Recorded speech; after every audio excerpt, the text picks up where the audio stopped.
So what do I have to do here? Just close it. Okay. Okay. And then one period later that you invest, the value will become another number. So I use the symbols, okay. At the time t-1, when you invest, you get the values, okay. Then when you want to compute the return, your intuition tells you want to compute the return, this is the way you compute the returns, right? Okay, you see the R represent the return. That means how much you gain from your investment divided by your initial investment. That gives you the return, okay? And you can rearrange to be that way, okay? So this return is really intuitive to almost everyone, okay, that come into the business, not necessarily to be the finance. Anyone know about the return, okay? Now, then what is the issue here? Since everyone that make an investment, okay, you will concern about the return, right? Because most investment is not certain. Okay? You put money in, but you don't know what is the value that you will get. Okay?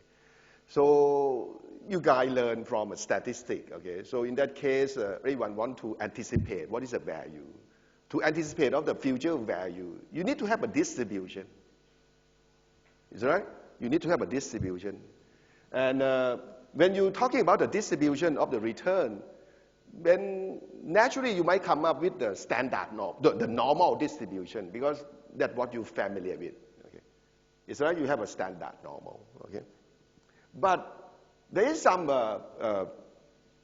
issue with the standard norm, issue with the normal distribution. Okay? Although there is a lot of motivation to use the normal distribution, because you know normal distribution have many nice properties. First, it's a stable under addition. Okay, that means you have a normal distribution variable, add it together, you get another variable that is still normal, and this is really fantastic property. Okay, and besides, you only deal with the two parameters, the mean and the standard deviation, okay? But it has some problem to apply the normal distribution, okay, to the return from your investment.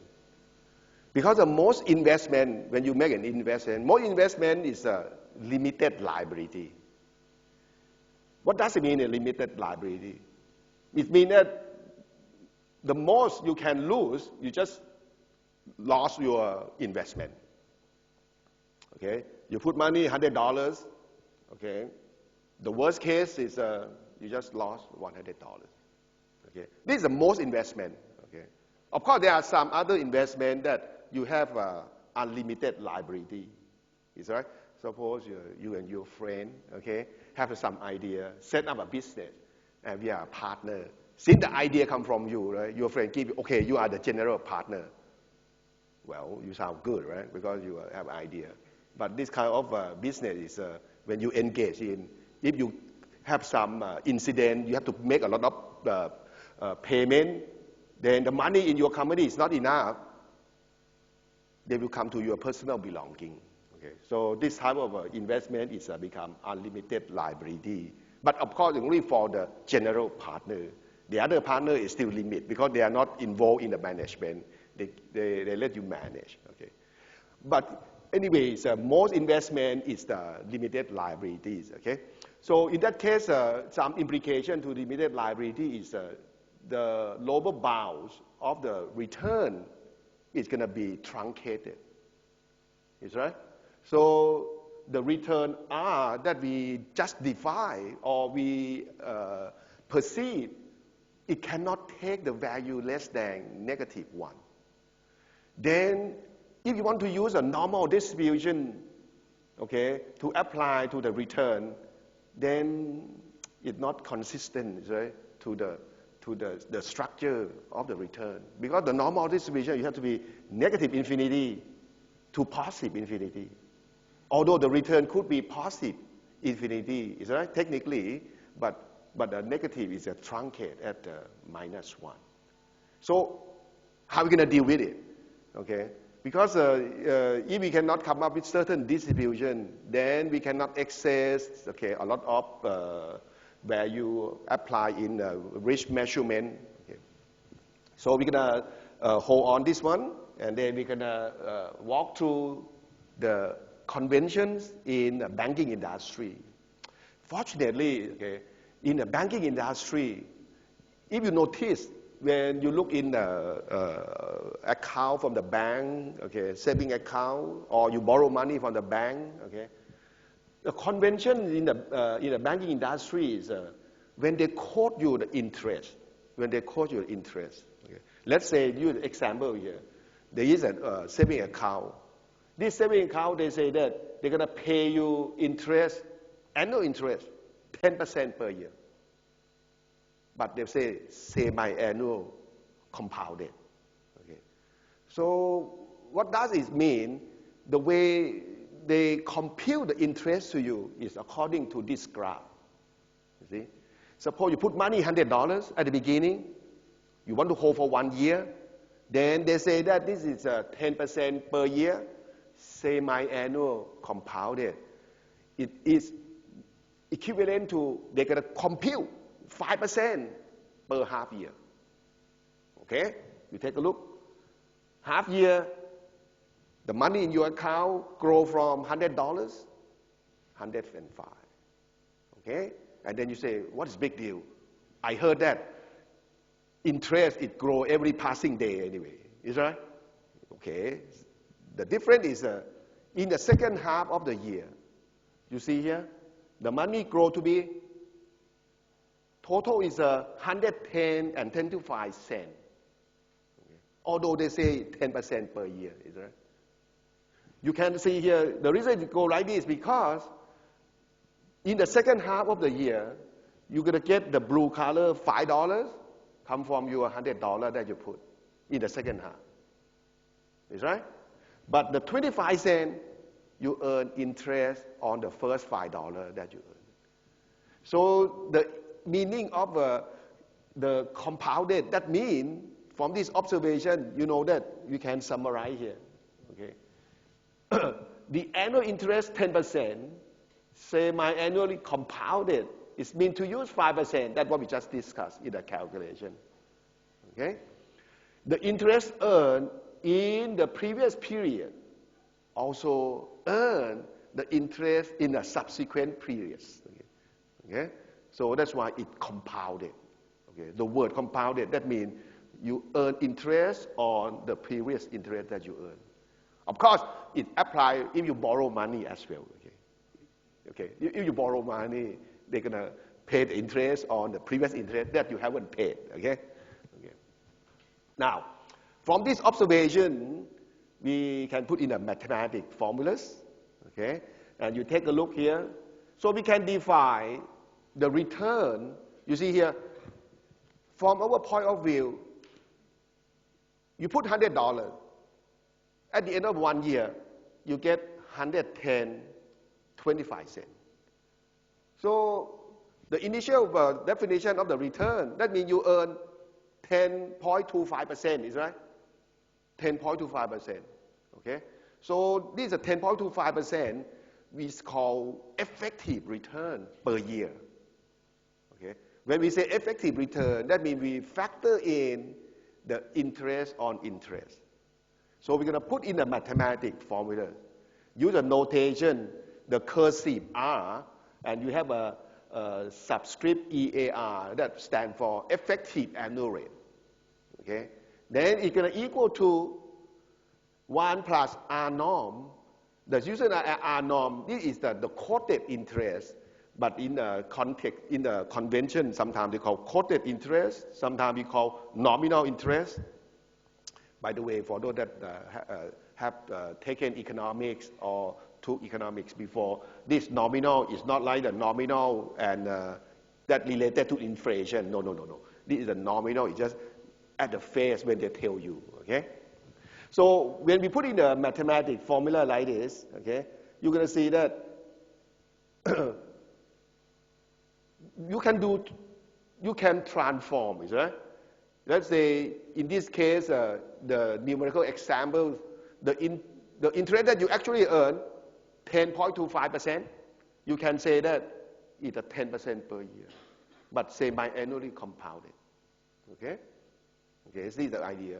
If you want to use a quarterly compounded, you can just plug in this formula and recalculate. Is that? So that we can do like that. Okay.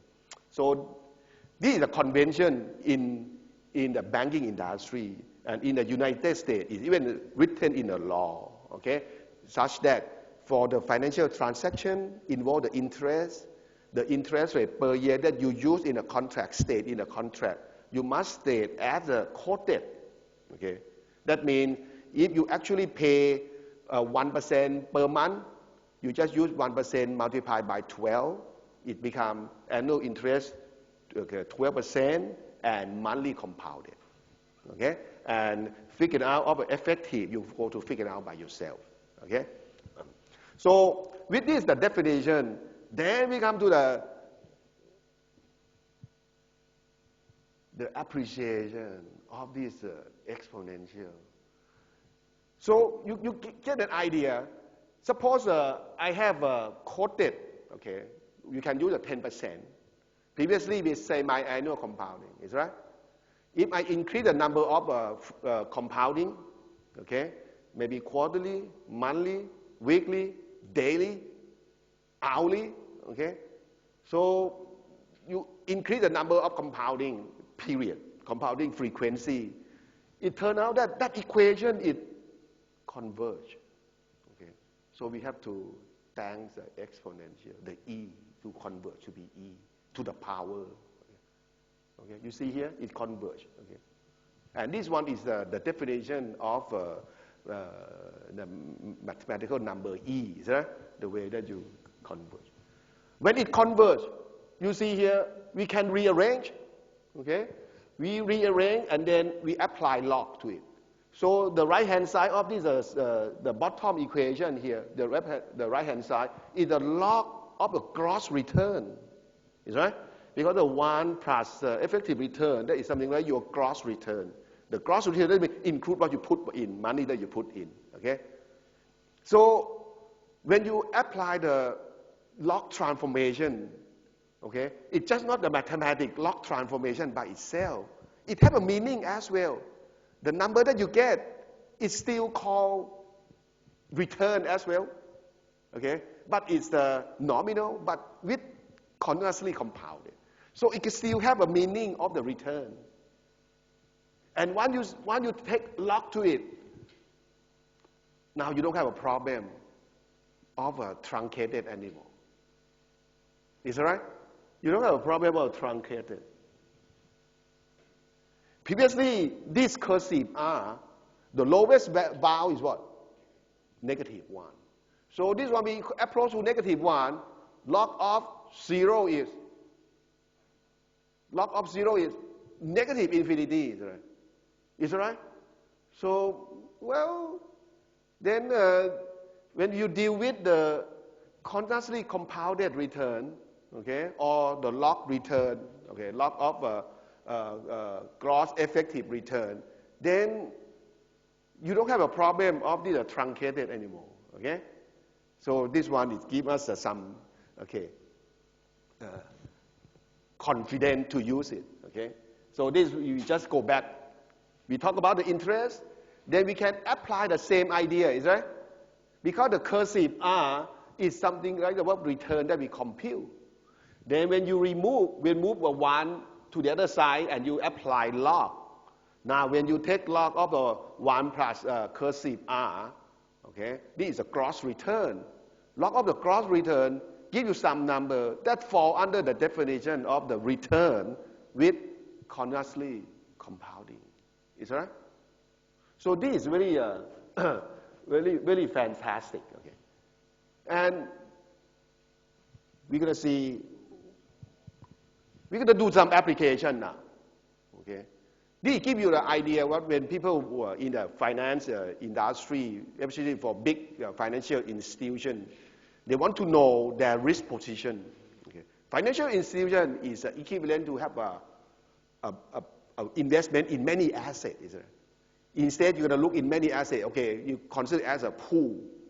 And then CEO every day, they want to know, hey, today, what is my risk? Okay. One way to do it, okay, in terms of you ask a CEO, what is confidence you want? Okay. Okay. Then you say, well, I want to have a confidence, certain, you might say 95% confidence. Okay. Then, if you have a distribution of the value, is that you have a distribution of the value of your investment, then you can state that with the confidence, you will lose not more than this. Okay? Of course, you can say the same thing, but differently. The left tail in statistics we call significant, right? In statistics. Okay? The probability on the left side we call the significant. Okay? The other way to say mean the same thing, that given the loss that you compute, okay, you say that I have maybe 5% that the loss might be bigger than this. Okay, that is about significant. Okay, we can say the probability on the other side, I have confidence this much that my loss will not more than this. Okay. So from the graph, the idea that you compute the loss, if you take a look here, given you have a distribution, okay, this is the distribution of the value or the distribution of return because it can be related. Okay. This is your initial value of your investment. This is your expected value of your investment. Then you decide what confidence or significance that you want to use to access the value at risk. To access this one, you need to know the distribution. Is that right? Now, suppose you have a distribution already when you mark. Then you compute the difference. Okay. What is the difference between this? Okay. This one is going to be the value at risk. Benchmark with your initial investment. This one is going to be the value at risk. Benchmark with your expected value. Okay. So, of course, it depends on situation. Some people use one the other. Okay. But anyway, as long as you know how to use which one, just be consistent. Now, when we define this one, okay, these are summarized, okay, in terms of equation. So the value at risk will equal to the value of your benchmark. That could be the initial values or your expected value minus your critical value. The critical value has to be that the point that you're concerned, is right? You want to have a 95% confidence, you want to have a 99% confidence, then you can divide that V sub C, then you can compute. Okay. Now, how it related to the return that we just defined? Okay. Let me switch to. I have some Excels to show to you.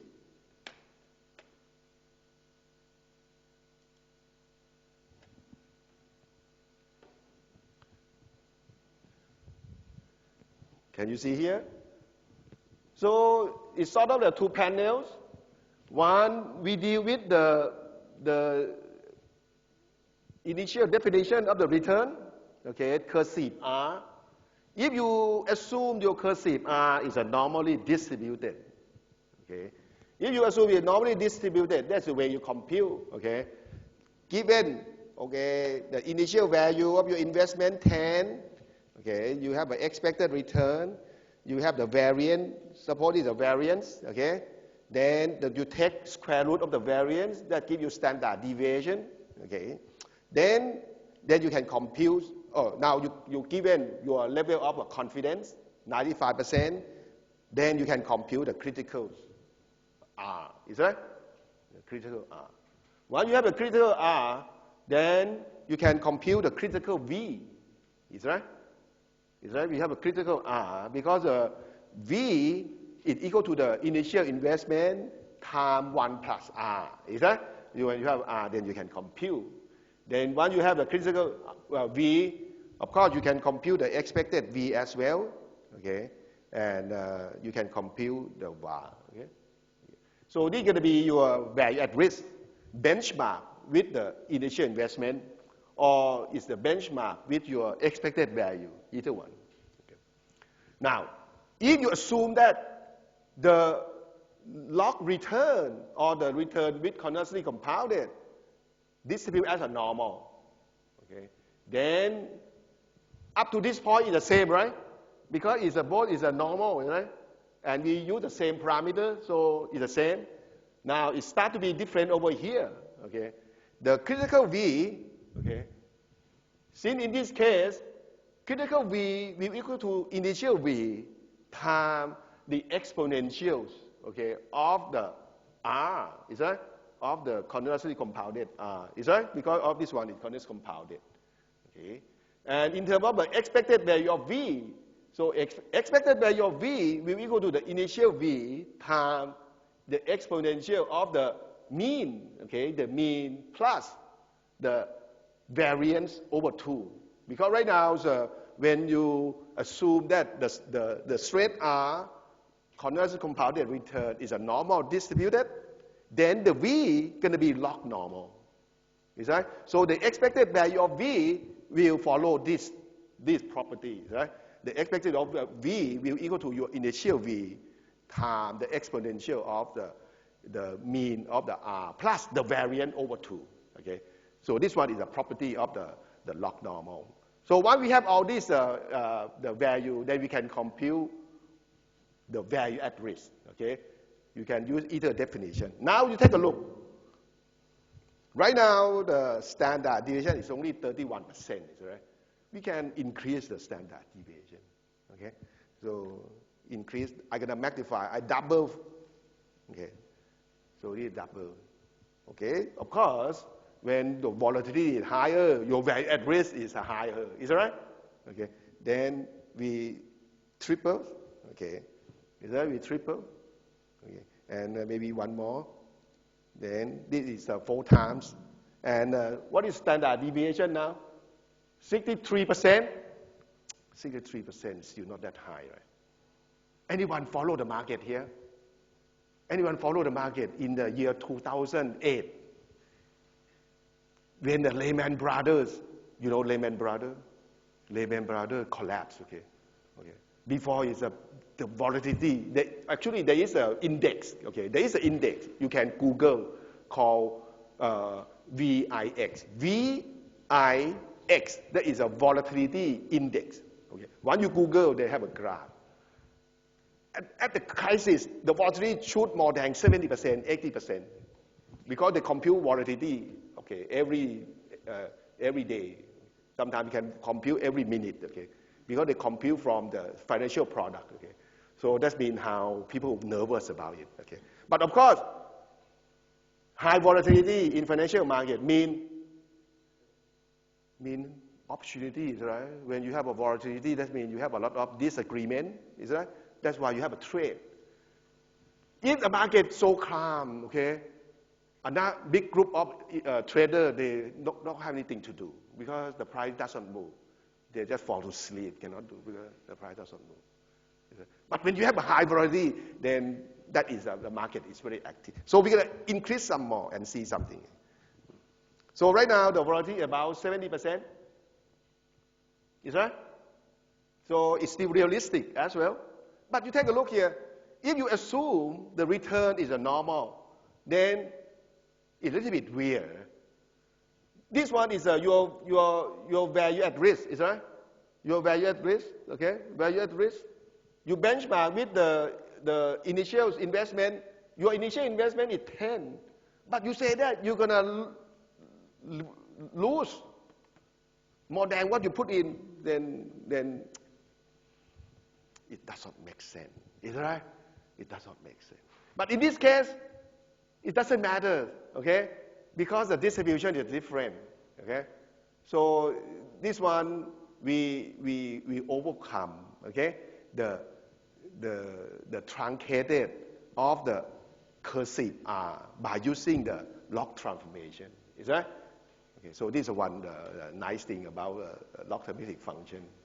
Now, although from you guys mathematicians, right? If you somehow get a job in the financial market, okay, and you work in a risk management team, and you will see that, hey, You listen to this class, they say, don't use this return, right? Because you apply normal to it. Then it's really funny thing. But it turned out that a number of industry, they still use it. The reason they want to use it, although they know that it could give you some funny result, but as long as it's consistent, then it's okay. Because they trade off between the calculation. Because they don't want to take log, you see. Those industry, they don't want to take log. We in academic, they like to take log. Okay? you see my point here? Although this one you might see is funny, right? But people in the industry might say, overestimate of the risk. It might be okay, because you're conservative. Is that right? Okay, so sometimes in the industry, they may not be precise, but people from mathematics background, you know, mathematics is the language of precision. You guys not precise, but they say, it's okay. I don't need to be that precise. As long as I know what I'm doing, it's okay. So this is a practical approach. Okay.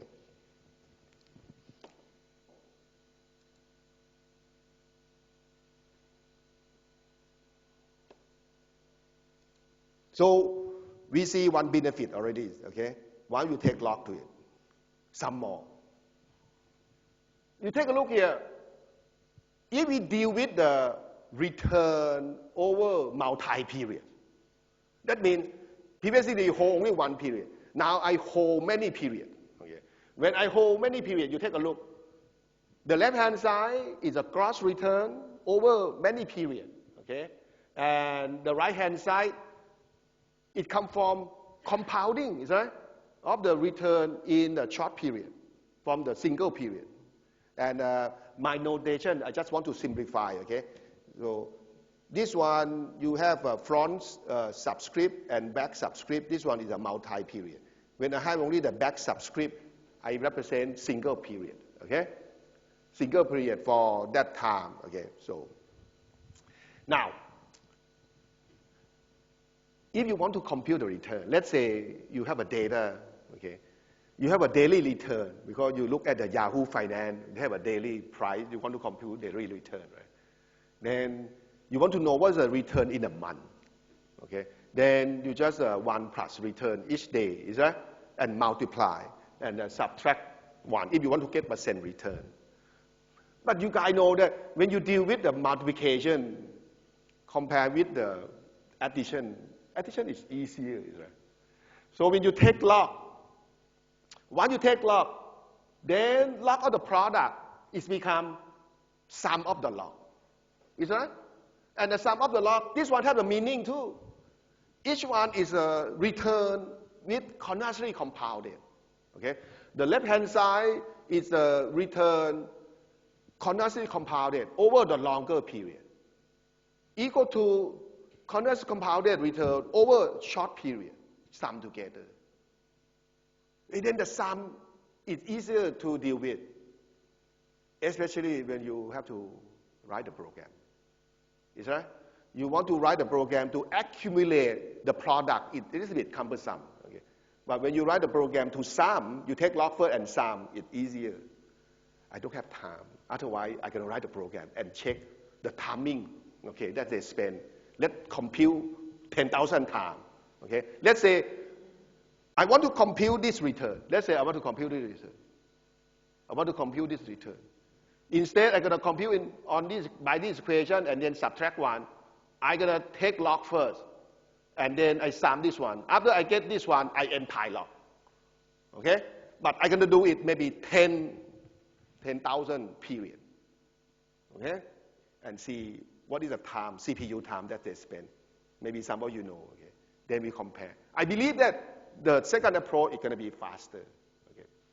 And nowadays, the 10,000 times, it might be too small number, you know. Because you heard about high frequency trading, right? You guys heard about it? Right now, the Singapore Stock Exchange has a trading engine. Trading engine, that means they cross the orders, okay? When people send the orders to the market. Right now, Singapore Exchange have a trading engine that the fastest at this moment in the world. Okay? So they can cross the order within microsecond. Then in that case, 1 second, you have about 100,000 microsecond. In 1 million. 1 second, you chop to be 1 million, is that? Okay. So, and then you have a group of traders that have a mathematics background, computer science background, want to spot the mispricing in the market, and they compute, is that? They compute in the intradays. They need to learn the signal from the past data, is that? So they have some idea of the strategy, but the implementation, you got to be very fast, okay? You can say by half a second, you win already, is that? And in fact, if you read the newspaper Wall Street or Financial Times, this year, NYSE, you know about NYSE? New York Stock Exchange is the biggest exchange, okay? New York Stock Exchange was fined, okay, by the regulators, that is SEC, Security Exchange Commission, fined the stock exchange. The reason that they fined the stock exchange, because the stock exchange let a few group of traders have the information about the stock price 1 second before the public. So with this incident, that means people know that I wish to know the future. Everyone wants to know the future so you can make money. But the future they want to know, don't have to be that far, just 1 second. Okay, so what I try to motivate you, yes? I'm just a poor professor, so we can but well, we have to practice. Yeah, go ahead. Yeah, I have a question. Well, it's not really related to what you're talking about making money, but is there a physical basis to choosing R to be Gaussian? Yeah. What is it? You use which one, the cursive R, the small r? You assume that R, your variable R. This one is right. This one is Gaussian. Is there a physical basis for that? Yes. What is it? Okay. Well, we can talk about here now at this moment. Okay. You take a look here.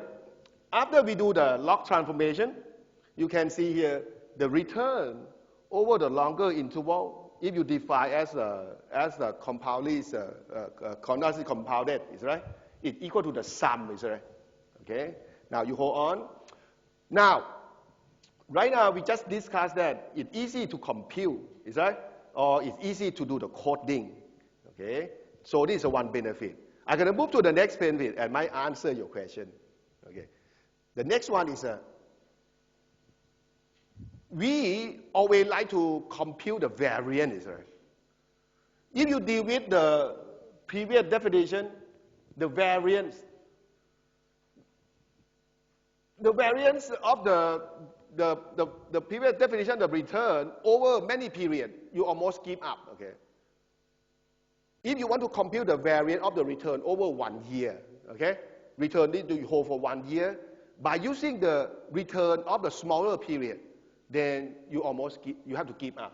You take a look here. Because the previous one is a product, is a compounding, is right? Okay.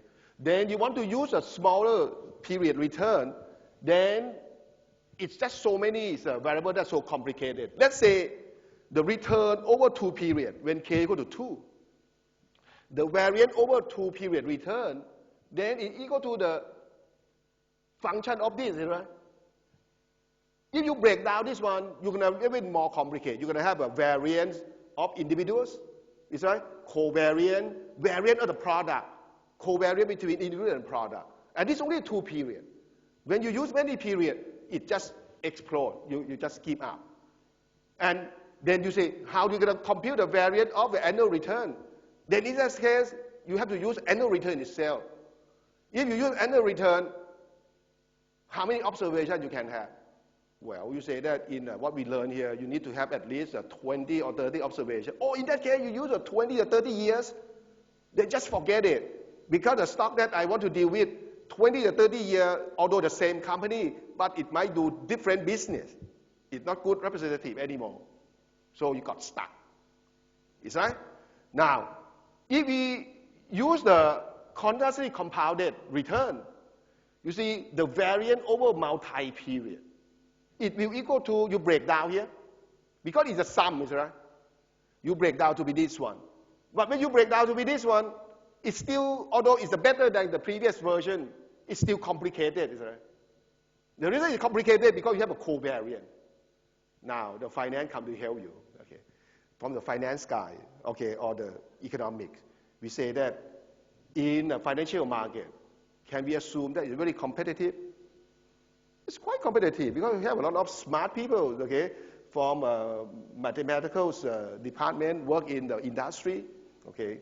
So when the market is very competitive, then we say that the return, the past return should not be related to other periods, is that? Because it's very competitive. If you can spot the pattern, then someone already used that information to decide their trading mechanism, earn the extra profit. Is right? So this is the idea.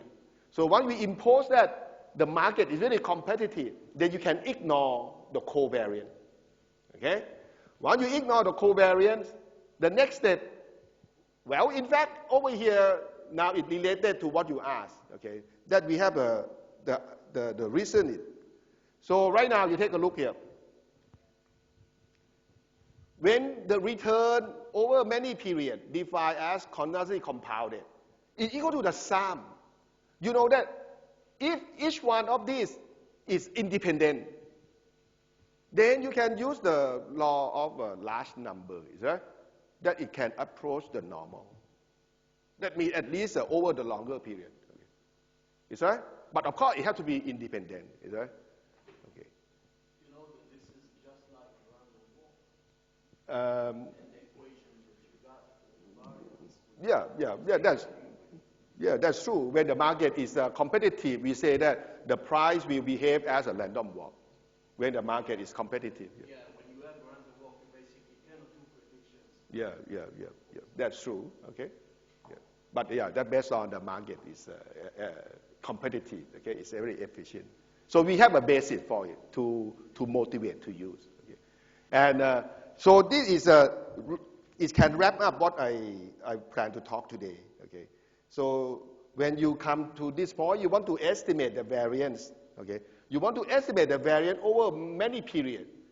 When you define as a continuous compounded return, then you can use a variance of a small period to infer to the variance of over longer period. And this is really important. Okay. This is really important. Okay. You see here, you want to know the variance of annual return, you can use if you use the weekly return, if you decide that 52 weeks in a year, you just compute the variance of the weekly return and multiply by 52. Okay? So this becomes the idea. Okay? And this allows a lot of financial product, though that related to the option, financial option. Because a financial option, the price related to the variance. Is right? Let's say the company just listed on the stock market only 6 months. Then they have an option on it. You want to estimate the price, you have to estimate the volatility. Is that? Then you can use the volatilities, okay, from the daily or weekly to refer, because you have enough information. Of course, we have to assume that the market is very competitive, okay? And the return sort of like the independent, okay? You see here, if you assume that the market is normal, okay, then when you have a series correlation, it's zeros because of competitive, then it implies independent. When it implies independent, a lot of things, you have a nice property. Okay. So I can wrap up my talk, okay, 45 minutes. Okay. Well, with the exponential and logarithmic functions, so we can circumvent the truncated left tail, okay? Okay. We can deal with the sum instead of the product, when we deal with the multi-period return.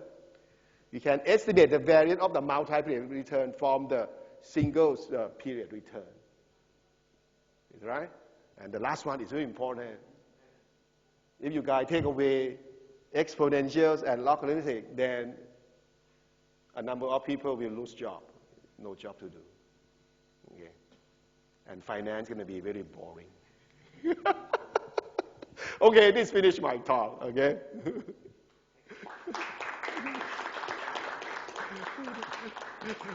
Okay, any question? Any question, feel free to ask. Okay. For those that interested in financial engineering, master in financial engineering, you can see me this evening. We're going to use a room in SPMS. I think one of the rooms that we're going to use. Okay. We have a program information, okay, tonight, this evening, and we provide food too. Okay. So you have an incentive. Okay. Say again. I need to check with my managers, okay? But it's somewhere there, going to be somewhere inside the SPMS, okay? And for the mathematical science student, we have special offers because we work together. You can consider the first, second, or third year first, okay? Okay. And we can sort of like give you the future contract, okay? Oh, give you the option, okay? That we can offer you to take you. It's up to you to exercise when you graduate. Okay? Okay. Thanks for coming.